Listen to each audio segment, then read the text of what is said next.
Good morning class 11th। आज हमारा history में चैप्टर 7 में टॉपिक है आर्टिस्ट्स एंड रियलिज्म, यानी कि कलाकार और यथार्थवाद। अब इसमें क्या है कि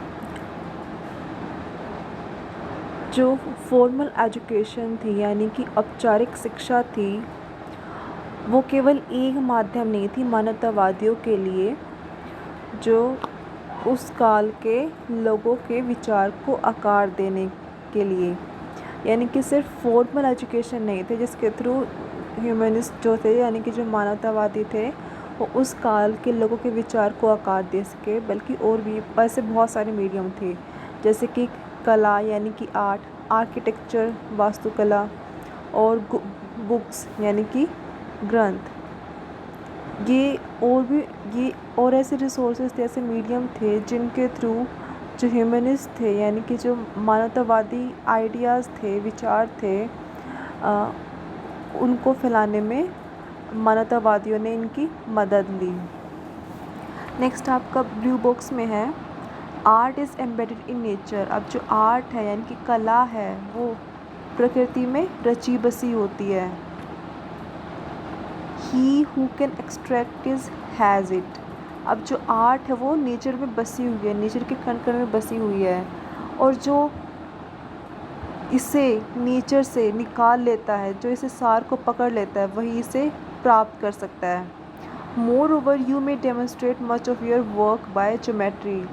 और इसके अतिरिक्त हम जो अपनी कला को, अपनी आर्ट को ज्योमेट्री यानी कि गणित के द्वारा भी दिखा सकते हैं। वो कैसे?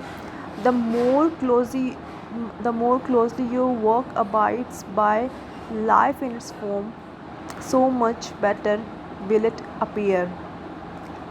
जिंदगी की अपनी आकृति से आपकी आकृति जितनी जुड़ी होती है, उतना ही सुंदर आपका चित्र होगा।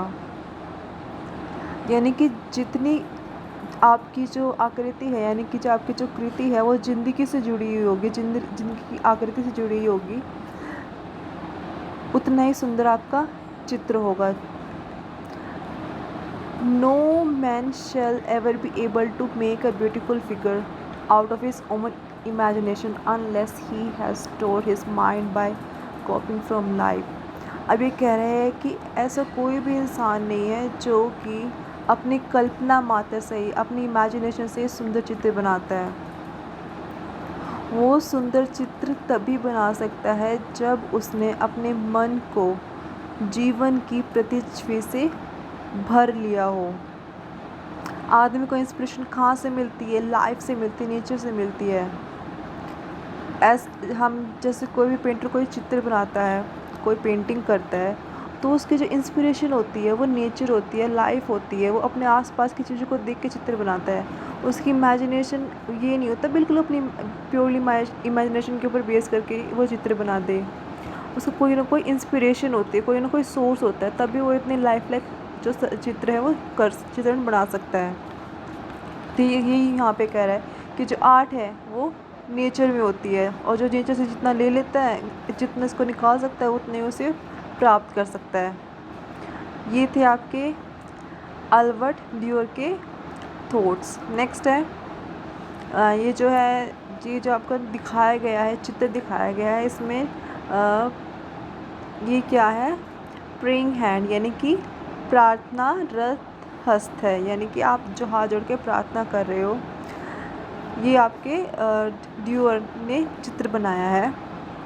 The sketch by Durer gives us a sense of Italian culture in the 16th century when people were deeply religious.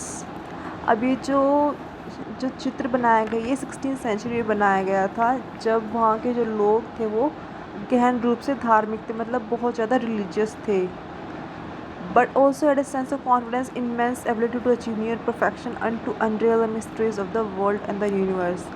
अब वो उस टाइम के लोग गहन धार्मिक थे, परंतु उसके साथ साथ उनमें क्या था? एक सेंस ऑफ कॉन्फिडेंस था। उन्हें अपनी योग्यता पर भरोसा था कि वो नियर परफेक्शन अचीव कर सकते हैं, यानी कि वो निकटपूर्णता को प्राप्त कर सकते हैं।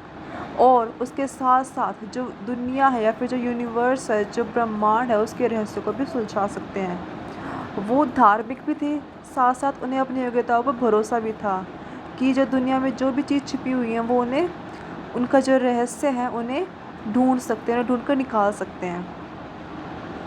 नेक्स्ट है आपका कि artist were inspired by studying work of the past. अब जो आर्टिस्ट की इंस्पिरेशन होती थी, उनका जो प्रेरणा होती थी वो कहाँ होती थी, वो पास्ट के वर्क होती थी, जो उनसे पहले वर्क किए गए हैं उनसे वो प्रेरणा लेते थे।